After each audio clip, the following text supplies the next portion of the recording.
Good afternoon. Oh, bigger group than usual. More the merrier. Thank you very much for being here. We'll give you some updated information, then we'll go from there. On this format of the presentation, I brought one of my own personal bias to the way we do this. For people who haven't noticed, I have an annoying personal habit that my children remind me of often, my staff too. They reminded me this morning. People love to give you their opinion on what they think. I think this, and I often will stop them and say, okay, before you tell me what you think, just tell me the facts. Just give me the facts first, before your interpretation of the facts. So I like to start with just the facts. Just give me the facts, and that's what we do in this presentation. Here are the facts, no opinion, no filter.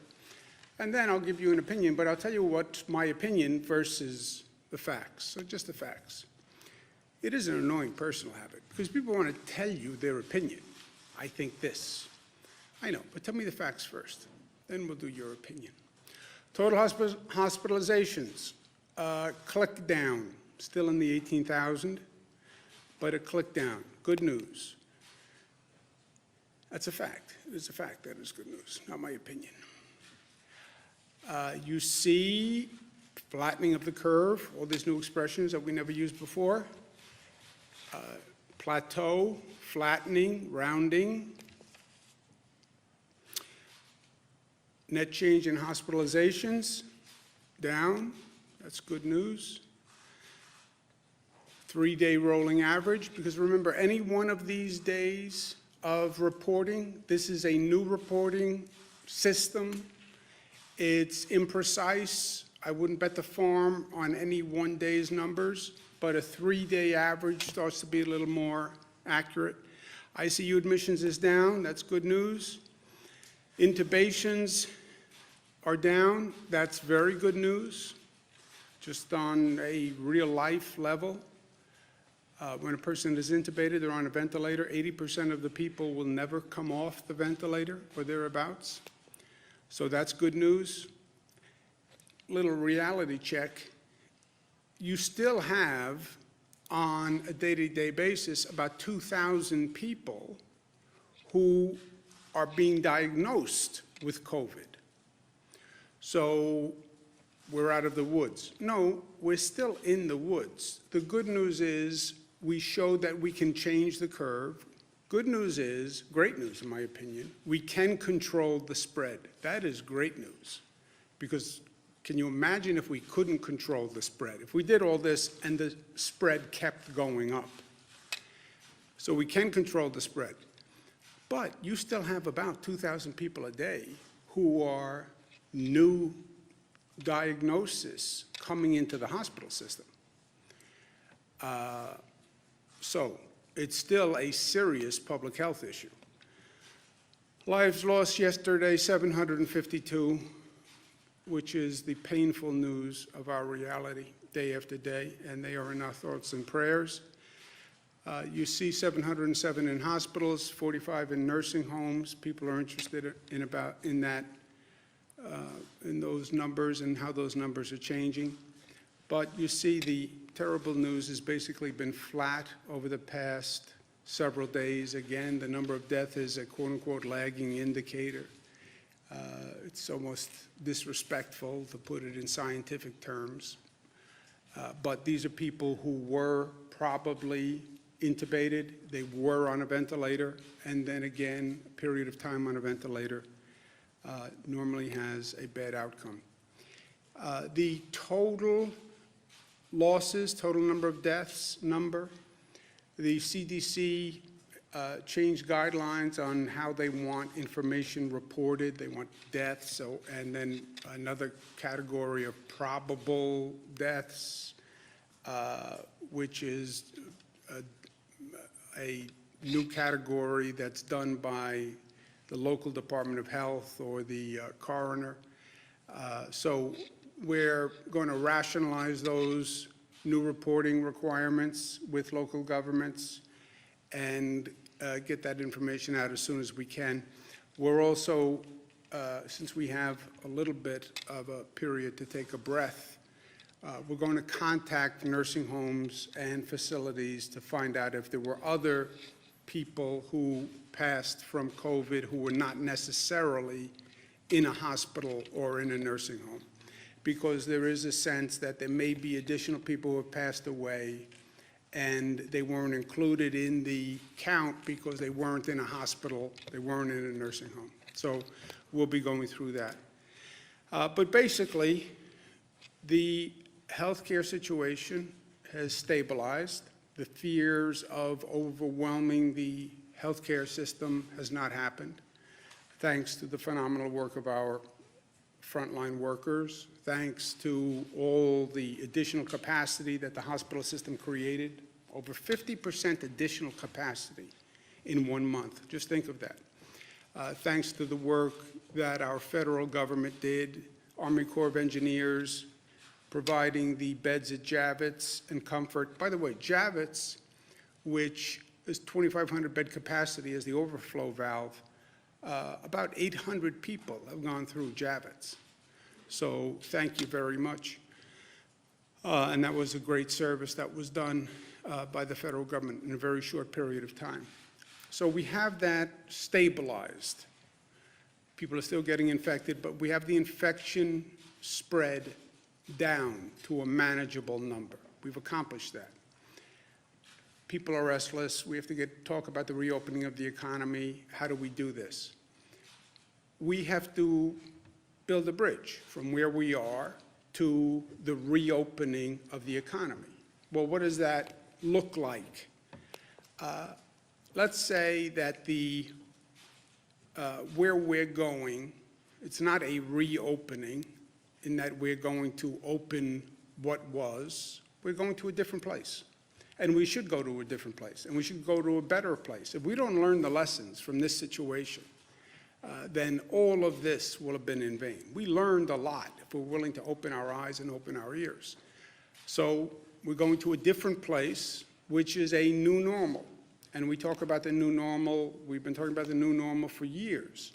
We're going to have a new normal in public health. By the way we have a new normal in an environment, a new normal in economics, a new normal in civil rights, a new normal in social justice, right? This is the way of the world now.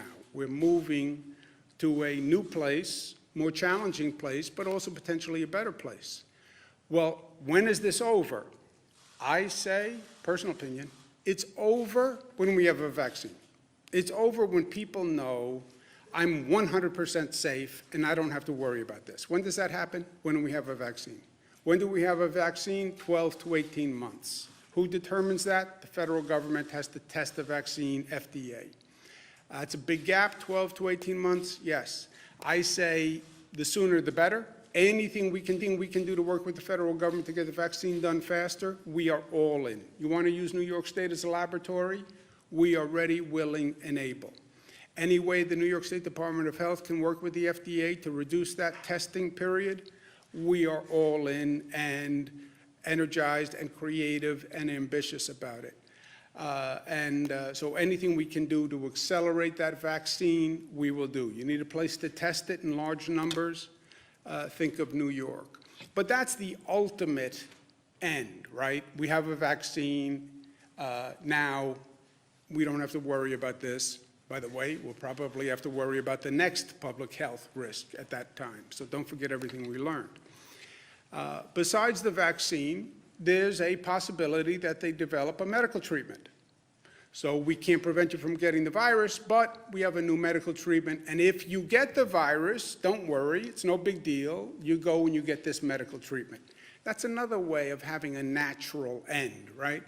And that's what convalescent plasma is all about, and the antibody testing to find people who had the antibody and then injecting the antibody into a person as a treatment method. Maybe the hydroxychloroquine works. Now, this has been a very politicized topic. I have done my best to stay 100 miles away from politics in all of this. Everybody wants to see hydroxychloroquine work. Everybody. Well, the president says he believes it works, but he's not a doctor. You're right. Says he believes it works, but he's not a doctor. Find out. Find out. And everyone hopes that it works. And anything New York can do to test it, we will. We are now testing hydroxychloroquine. There are a number of hospitals that are doing it. It's not a government decision. It's not a political decision. The medical doctor decides. And if a medical doctor decides it works, fine. We have an executive order that limits the prescription of hydroxychloroquine only because we don't have enough. And there was such a demand on it that people who needed it and were using it can't get it. So if the federal government sends us more, we will dispense more. It's a pure supply side issue. Or maybe they develop another drug that they figure out has an effect. That could happen between now and the vaccine, and we all pray that it does. But until you have the vaccine, until you have the medical treatment, what do? How are you building the bridge? Well, it's going to be a phased reopening, right? And during the phased reopening, the priority is make sure you do no harm and keep your eye on the public health issue. That is what is key in all of this. So it's going to be a calibration of reopening based on public health safety and that infection rate, because what we have done and the reducing of the infection rate is a pure function of what New Yorkers have done and what people across the country have done. When you relax that social distancing, you could very well see an increase in the infection rate. So it's all a calibration to the public health, but it's going to be a gradual increasing of economic activity in calibration with the public health standards. The single best tool to doing this gauging, right, is large-scale testing. Test, trace, and isolate. That's what everybody's talking about. What does this mean? It means you test, you find a positive, you trace back who they were with, where they were, test those people, and you isolate the people who are positive. It's inarguable. It's just very, very hard to do. And it opens this new world of testing. And this new world of testing is a new world to all of us, by the way. There's diagnostic testing. Are you positive or negative? There's then testing for antibodies. Were you exposed? If I find out that you were already exposed and you had the virus, now you can go back to work because you had the virus, you have antibodies. Antibody testing, once you have the antibodies, you can help develop convalescent plasma where they can take your blood, take those antibodies, use it as treatment. There's saliva testing, which is faster and easier. It's not blood testing, it's not a swab, it's just saliva, but that's a new form of testing that's just being developed. There's finger prick testing, which is less invasive, but also being developed. There's full blood sampling testing, which is obviously more intrusive. But to do the testing, you need testing equipment. You need swabs, you need vials, and you need all of these things at a capacity that does not now exist. Where do you do the testing? We've been doing testing in hospitals. Frankly, that's not a great place to do testing. You don't want people walking into a hospital emergency room who may be positive for COVID. Our drive-through locations are better. But how do you bring that to scale, all right? And then, even if you have the equipment and the testing site and the personnel to do the testing, where do you get the labs to test all of these tests? This is a whole world of questions that nobody has ever seen before. The bottom line is, well, you need large-scale testing. Let's do it. We can't do it yet. That is the unvarnished truth. I know because New York has been doing this since this started, exploring this new world. We have done more tests than any other state. We've done over 500,000 tests, which is more than the other states that are near us combined, okay? So we've been very aggressive here. But in all this time, we've only done 500,000 tests. Now, that's a large number of tests, yes, but this is over 1 month period. And even 500,000 tests. You're talking about a state with 19 million people, right? So you get a sense of the scale of what we have to do here. We cannot do it without federal support. And I've been saying this for days. If you have a state that has a lower need, yes, they may be able to do it. But when you have a state that has to do a large number of these tests, I'm telling you, we can't do it without federal support. And I've said that from day one. We will coordinate, and we have been coordinating all the tests in our state. That's how we got to that 500,000 number. More aggressive than I think anyone else. We have 228 private laboratories in this state. We will coordinate with them. We'll make sure that we're not competing with ourselves, because there are a lot of groups that are now testing.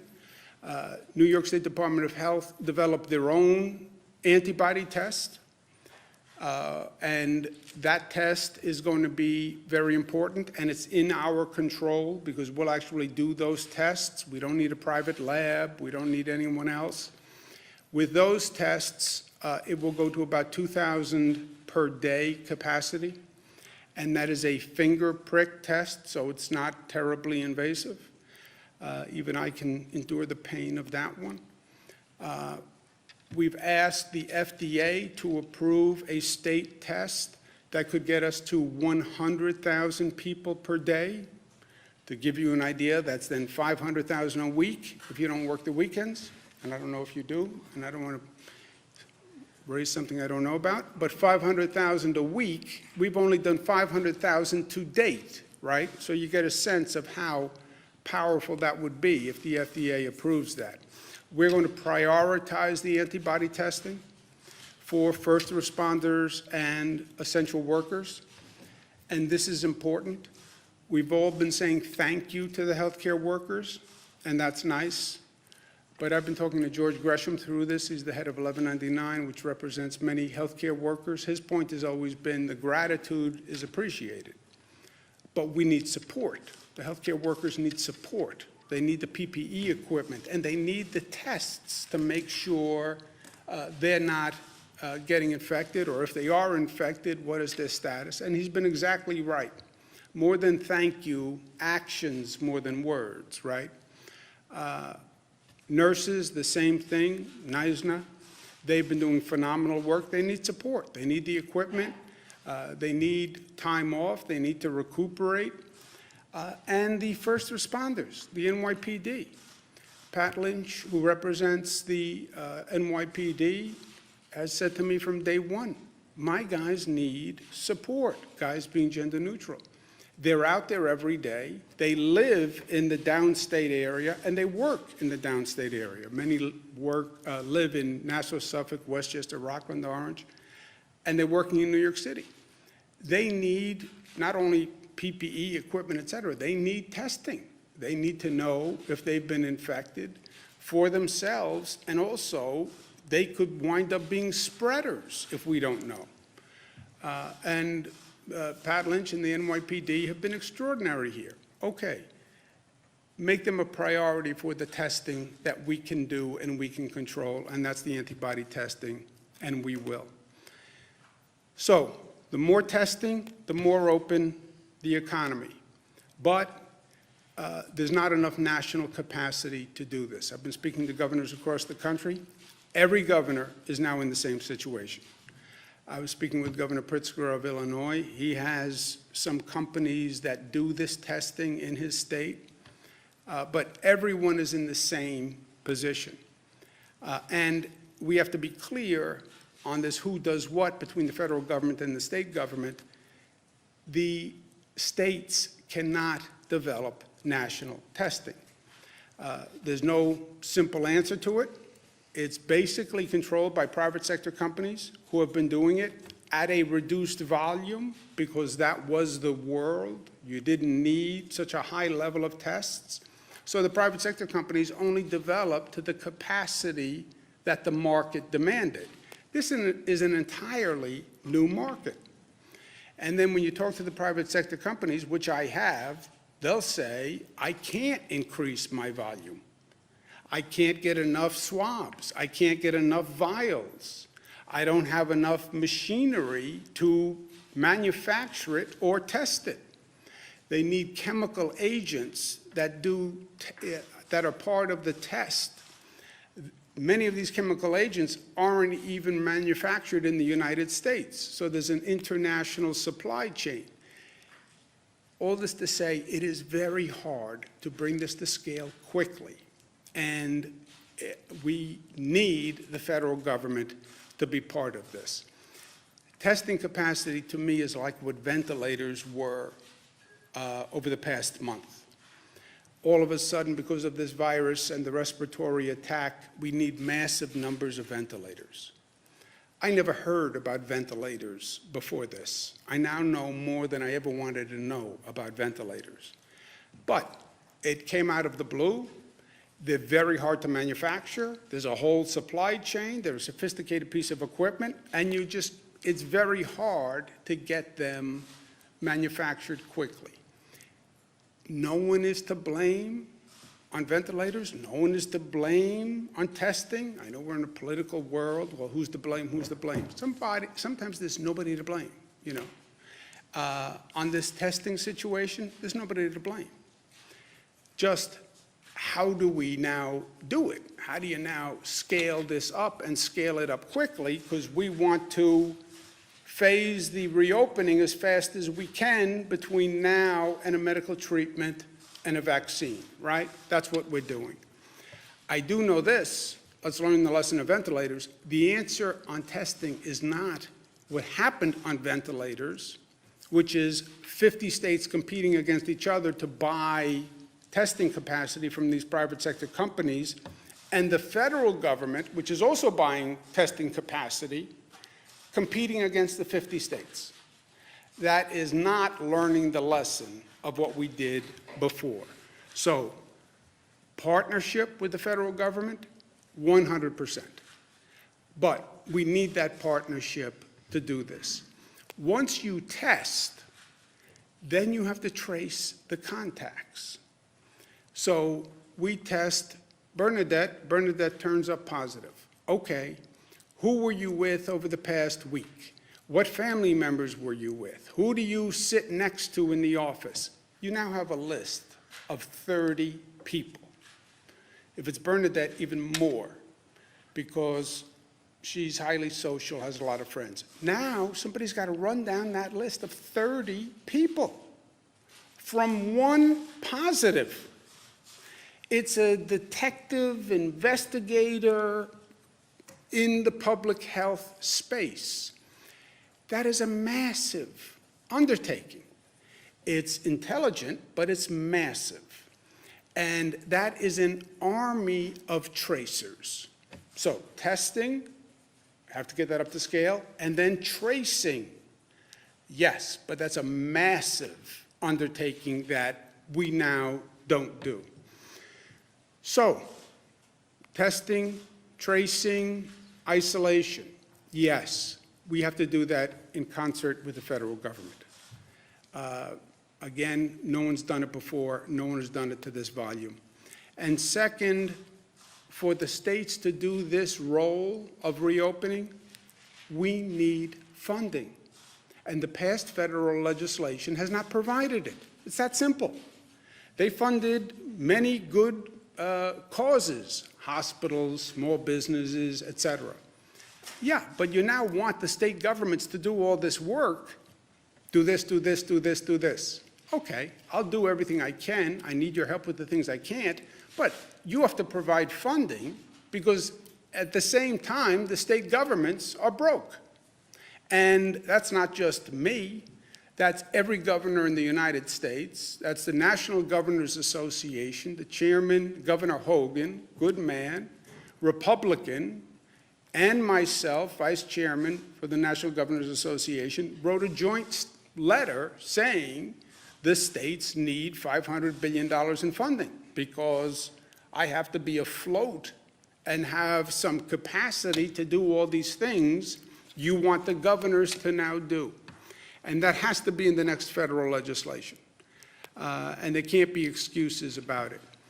So from today to 18 months, which is the last date for a vaccine, that's what we have to work through. First rule, do no harm. This is a public health crisis. We're still in the woods, and just because that number has plateaued doesn't mean it's any time to relax what we're doing. So do no harm, don't go backwards. Hope we find a medical treatment between now and 18 months. In the meantime, testing, tracing, trying to get that up to scale, which is going to be the equivalent of trying to get Apollo 13 back to Earth, 220,000 miles, 50 years ago. It is a very difficult task. It can't be done perfectly, I can tell you that right now, but we can do better than we're doing. And in the meantime, a phased reopening of the economy as educated by testing, tracing. Now, one other point on the phased reopening. What does that mean? And how do we phase this reopening until we get to a medical treatment or a vaccine? This is what we're thinking about. We need clarity on what the federal government is going to do and what the state governments are going to do. I heard the president last night. The states, it's up to the states, basically. Great, I get it. And the states can do the do no harm. It is their job to do the public health monitoring. The states can also do the phased reopening plan. We cannot do, the states that have a large problem, cannot do the testing and tracing without federal assistance. And that's important. On the reopening, we can do, and we have a blueprint for the reopening. Again, as guided by testing, tracing. But there are two factors really on the reopening. How essential is the business, service, or product or function? The more essential a business, service, or product, the more urgent the need to immediately get them back online, or as soon as possible. So, how essential is what the business does? And then second, what is the risk of infection spread of that business? Some businesses can say, I can open tomorrow. In my business, I'll have all sorts of precautions. People will not be less than 6 feet apart, period. There will be no congregation of people. I won't do conferences. I won't do joint meetings. It's not the way my business operates. I can bring everybody back, put them at separate desks. They'll never be near each other. I have a very low risk of infection spread. Businesses can start to redesign their workplace to think that way. All right, so your business poses a low risk of infection spread. That's the second factor. Then the first factor is how essential is your business. So that is almost a business by business evaluation that has to go on. And then once you determine the essential nature of the business, because right now we have all quote unquote essential workers who are working, right? This would be, well, what's the next tranche of essential workers? And how high or low is the possibility of infection spread if that business becomes operational? And then you basically have a matrix where the lower risk of infection spread and the higher nature of essential services are the businesses that you would start prioritizing, right? So that's how we will inform our economic reopening as we're being guided by the testing tracing, and as we're making sure we're not jeopardizing the success we've made in handling the public health issue. That's the whole outline, the whole vision from here to 18 months, building that bridge to the new normal for the economy until we get to a conclusion. In the meantime, for today, stop the spread. I'm going to show you a chart in the next couple of days. We've been tracking the infection rate, which is what? Which is one person. How many people does one person infect? Does one person infect one person, 2 people, 3 people? That rate of infection is the difference between a manageable situation and a pandemic. And they can calibrate that for what Wuhan did, where we are now, and where we were. And it is a fascinating analysis. But in the meantime, what do we do today? We have to continue to stop the spread. This is a constant calibration also. I'm going to issue an executive order that says all people in public must have a mask or nose covering, mouth and nose covering, and they must wear it in a situation where you cannot or are not maintaining social distancing. Meaning what? Meaning the same thing we've been saying from day one. If you're going to be in public and you cannot maintain social distancing, then have a mask and put the mask on when you are not in socially distanced places. You're walking down the street alone, great. You're now at an intersection and there are people in the intersection and you're going to be in proximity to other people, put the mask on. Your right to go out for a walk in the park, go out for a walk because you need to get out of the house, the dog is getting on your nerves, fine. Don't infect me. You don't have a right to infect me. If you are going to be in a situation in public where you may come into contact with other people in a situation that is not socially distanced, you must have a mask or a cloth covering nose and mouth. That is by executive order.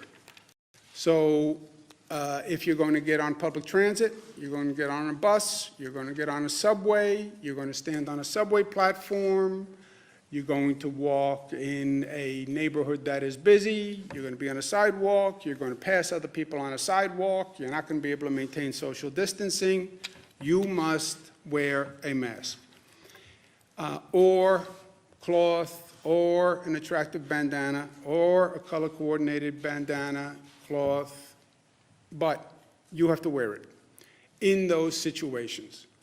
We'll give people 3-day notice to allow compliance,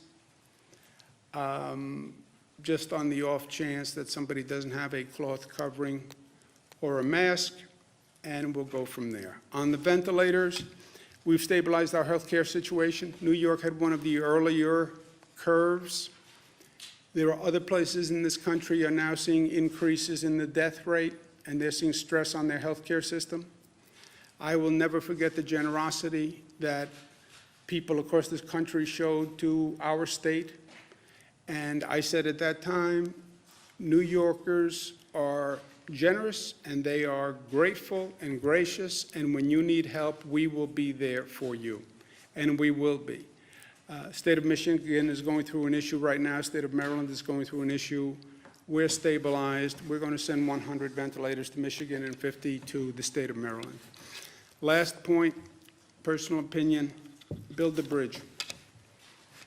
We built a bridge. And I learned a lot by building that bridge.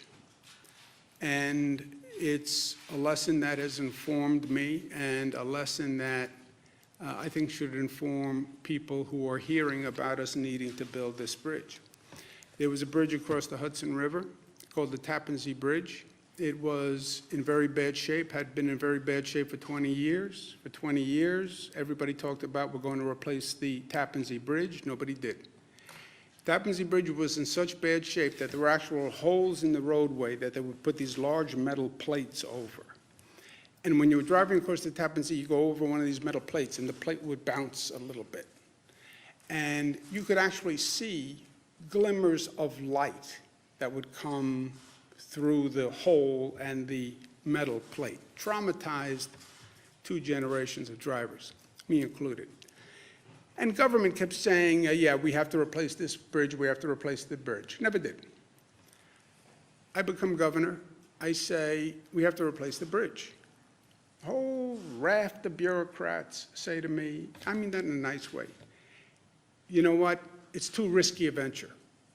It goes across the Hudson River. The Hudson River is an environmentally sensitive place. You try to build a bridge in the Hudson River, you have to put down piles, you have to do all that construction. It's going to annoy environmental concerns. It's going to be very expensive. It's a very high-risk, difficult project. And they cautioned me not to do it. And by the way, for 20 years, nobody had done it. I said, yeah, but then you don't build the bridge. I understand the risk. I understand you could get blamed. I understand something could happen. I understand whatever you do in life, people are going to have 57 different opinions, and it's never going to be perfect. And yes, they can always write stories. This one criticized this one criticized this, and we love negative in society for some reason. But then you don't get anything done. Long story short, we built the bridge on time, on budget. It's beautiful. We did go through all the heartburn of going through a construction project in the public domain. Yes, many people criticized. We picked blue, they wanted green. We did this, they wanted that. That's the nature of people. But we did it. We did it. And it is a beautiful symbol for me. And for anyone who sees it, don't tell me that we can't do it. Don't tell me we can't do it. Because I know that we can do it. Because we did do it. And we did it very well. Have we dealt with a situation like this? No. Can we build a bridge that takes us from today to 18 months? Yes. Yes. Because we are bridge builders. That's what we do.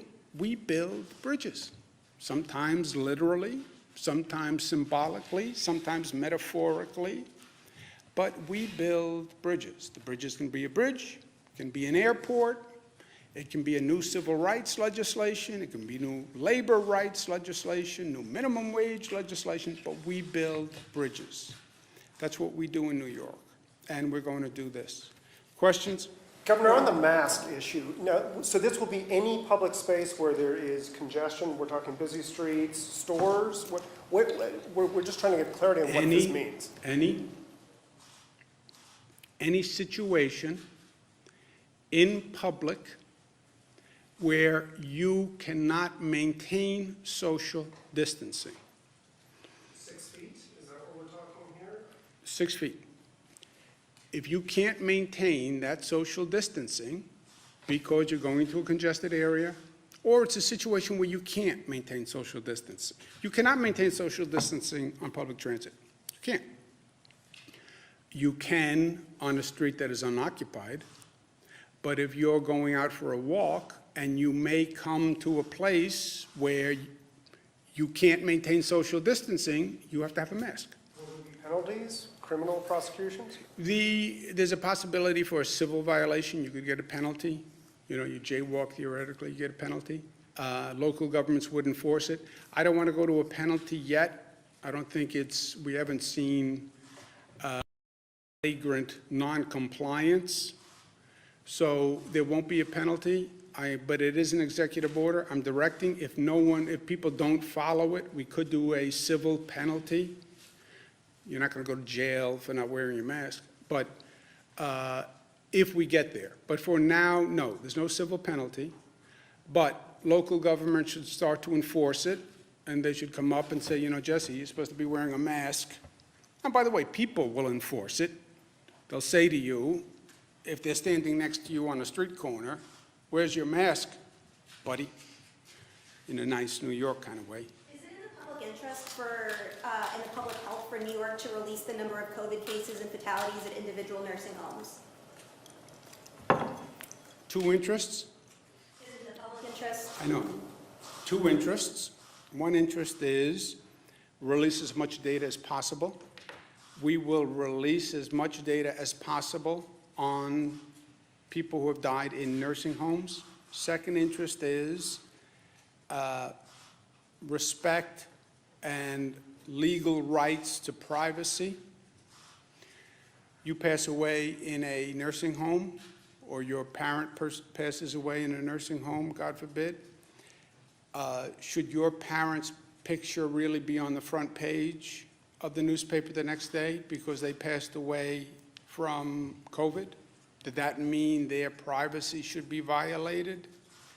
And I should release their name so that they could be on the news that night? You know, so that's the balance. I've said to them, err on the side of more disclosure, and that's what they've been doing, and that's what they're going to continue to do. But don't discount a person's right to privacy about the death of a loved one and your right to publicize that death because you want to. So it's a balance, just remember I that. was talking about names, like Okay. names, and I think What people were is it? talking about just counts. I got it. Governor, on No, people are. Maybe you're not, but people are. so on this Bernadette. executive order, Mayor de Blasio, what kind of coordination do you have with the city? Because Mayor de Blasio said today, if you go into a grocery store, you have to wear a mask. That's his new order. But did you talk to him at all? And also, going back to my question yesterday with those homegrown tests, you're talking about you need federal assistance in order to up capacity and capability. But if the city's already trying to do that as well, how much are you working with those city partners? Yeah, Melissa can talk about the overall coordination. We have 400 local government officials in this state. This is a statewide order. I have 700 school districts. I have 50-something county executives. We coordinate as much as we can with everybody. Local governments should and must be doing what they think is necessary. And then we have statewide directives that everyone should do because we have to have one state plan, right? And then I have to turn around and coordinate with New Jersey and Connecticut and 5 other states. So we have to have one state plan. And then I try to coordinate down, then I try to coordinate up with the federal government, you know, all this coordination. So you do the best you can, but when you have a statewide situation, which is what this is, you have to have rules that are statewide, and we try to coordinate with everyone. They can have their own rules, they just can't conflict with a statewide rule. That's the balance, that's the law. So they can do anything they want, just they can't conflict. There will be times when they take a local action, which happens usually also. They take a local action, the state then takes an action, the state action overrides the local action, whether it was plastic bags or whatever, you know. A lot of times we get into situations where you have a lot of local laws, different local laws, and then the state takes an action which overrides the local laws. That's not just in this situation, this is just a more condensed version of it. So I don't know all the local laws that are out there on masks, to tell you the truth. And as long as they don't conflict, great. But if there's a conflict, the state law governs. So Bernadette, I could just to follow up on that. So The details here are obviously important. What the mayor announced yesterday was that he's going to be moving to the new testing system, that they're going to be acquiring testing systems. What he's talking about is the swabs and the vials that they go in. What the governor is talking about is testing capacity. We've been limited by the testing capacity in the labs. So there's two parts to that. There's the swabs that you use to actually get the sample, and then you send it to the lab. And you are constrained by the testing capacity in the lab. So what the governor's talking about is increasing the capacities in the lab, and we are working hand in glove with the city on that and all of our local governments. On the masks, yes, I've been speaking to the city. We're fully supportive of what they said this morning in grocery stores, and we discussed it, and this was the next logical step, was to build on top of that. So, maybe just so you understand testing and how complex this is. The first issue is you can't bring it to scale, but forget that. Before you even get there, you can't get enough equipment, testing equipment, swabs, vials, literally the material that you need. When you talk to a private sector company, this is all done by private sector companies.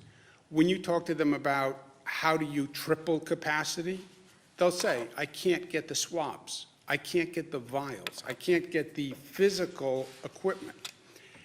That's one step. They'll then say, I can't get the testing agents, the chemicals that they need to do the actual testing. They'll then say, I don't have the machines that can do the testing. So you have that whole supply chain. On top of it, you have people contracting for tests, all the states, the federal government, local governments, cities, counties, towns, all across the country. You then have private companies that are trying to buy tests. Why? Because I have my workers coming in, and I want to test my workers. I'm an essential service. I'm a food manufacturer. I have 200 employees. They're going out to buy tests to test their 200 employees. All of this volume is descending on these private sector testing companies that never anticipated this tremendous volume. So you're one of these testing companies, they're getting called from everybody. Private companies, local government, states, federal government, I need more, I need more, I need more.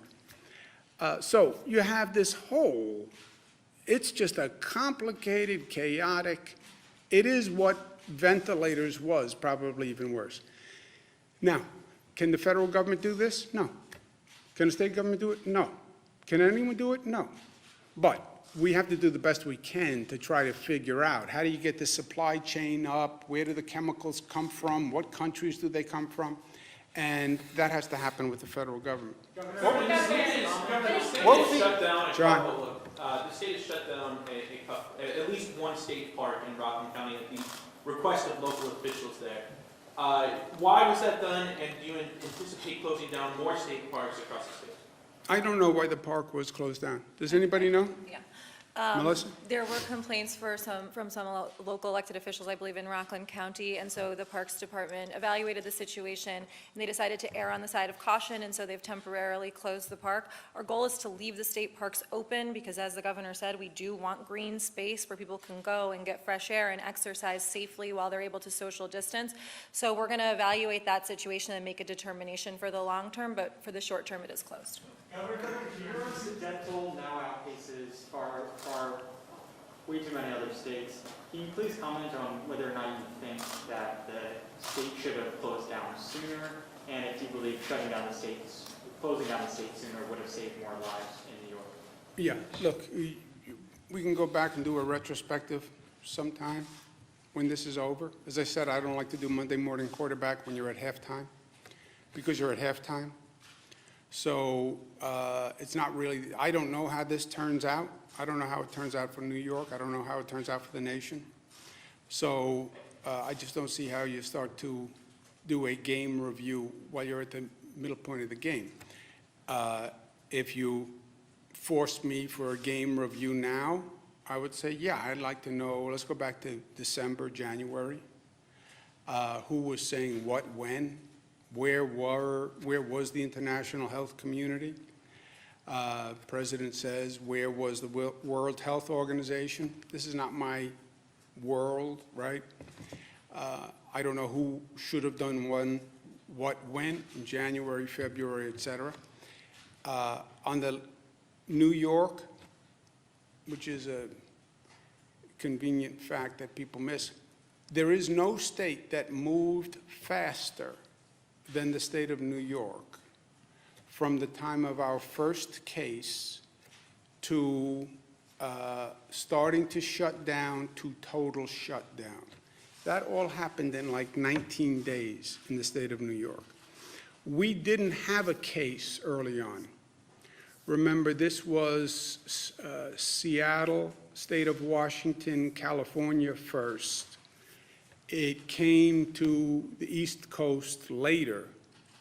But from time of the first case to total shutdown, New York State was the shortest period of time. There were, excuse me one second. And then we had steps in the middle between first case and total shutdown. We did schools, we did 25%, 50%, 75%. But the whole thing was 19 days.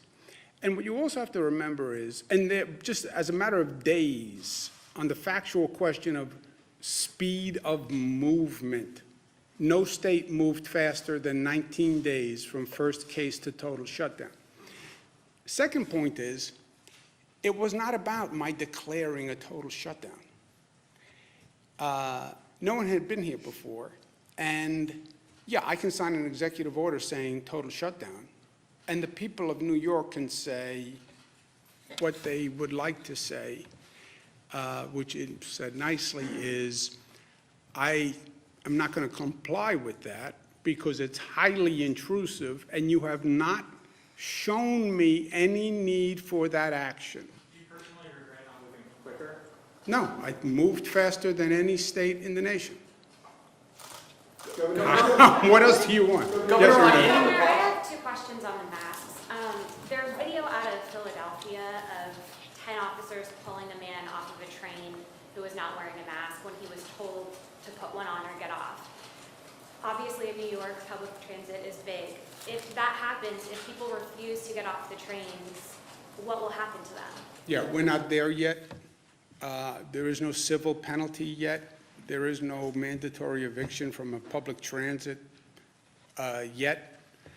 Step one is, talking before, the way I govern is I try to lay out the facts to New Yorkers and then say, this is what I propose given the facts, right? Started by saying, here are the facts. It's not my opinion. It's just here are the facts. Then I'll offer my opinion, and you can throw it out the window, throw it in the garbage pail. Then I'll say, this is what I propose based on the facts. Our success here has been the very high compliance rate with a very aggressive policy that came out of the blue. I mean, just think what you're asking people to do. Stay home and don't go outside. Why would you ever believe New Yorkers would comply with that? I think we were very effective at laying out the facts and explaining why. They're staying home, not because I'm giving them a ticket or because I am saying you'll go to jail. They're staying home because they say, I heard you, and it makes sense to me, and I'm doing it because it makes sense to me. So I haven't given anybody a ticket for running a business. I haven't given anybody a ticket for violating anything. It's because they understood the facts. Where I am now, I'm saying, here are the facts. Stopping the spread is everything. How can you not wear a mask when you're going to come close to a person? On what theory would you not do that? Now, if they don't accept that and there's widespread noncompliance, could we go to civil penalty, or could I say you can't be on the trains or buses unless you wear a mask? You could get there. I assume that's what Philadelphia did if they said they're taking a person off a train. But we're not there yet. And I hope New Yorkers will do it because it makes sense.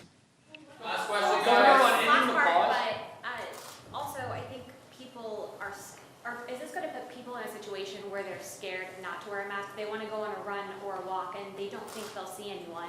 And they're worried about getting shamed for not wearing the mask. People, even in this news conference, viewers are writing, why isn't everyone in this room Yeah, wearing a I mask? want to know why you're not wearing a mask. Governor, regarding the paid freeze, I know why. So you wear a mask, you keep it below your chin, and then when you are running and you come close to a person, you either run across the street or you put the mask up over your mouth and nose.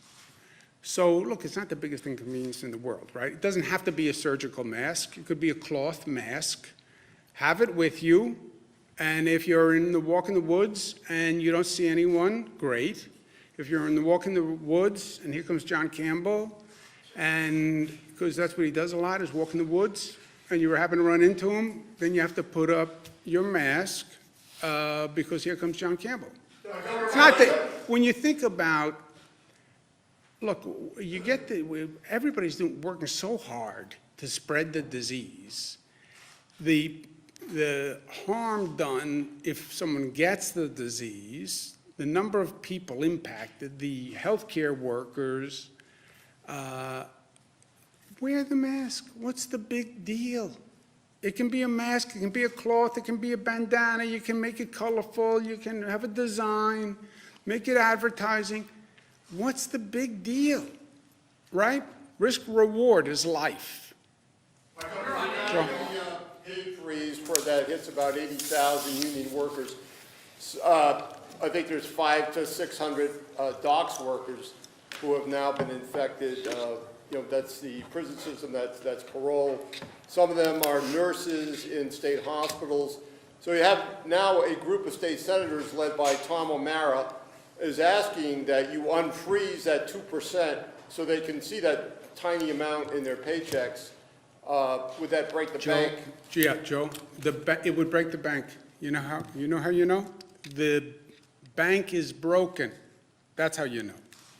And the state is broke. And there's a lot of good things I would like to do for a lot of good people that we cannot do until we have some financial stability. And if they want to help, tell them, call Washington and tell Washington that you neglected the state's financial needs in the legislation you passed was wholly disrespectful of the reality of the situation. And you know that state governments are insolvent. You know they had to freeze pay increases. You know they had to take all sorts of drastic measures. They couldn't fund education the way they wanted to. Provide financial assistance to state governments so they can do their work. I have to go to work. How does this fit in on that? Say to someone, sir. How does school fit in on ending the pause or winding down the pause? That's one of the main systems, right? We have these states working together. What they need to coordinate are the systems. You need transportation, you need economics, school system. They all go together, or none of the gears can turn unless all the gears turn. Remember? Why are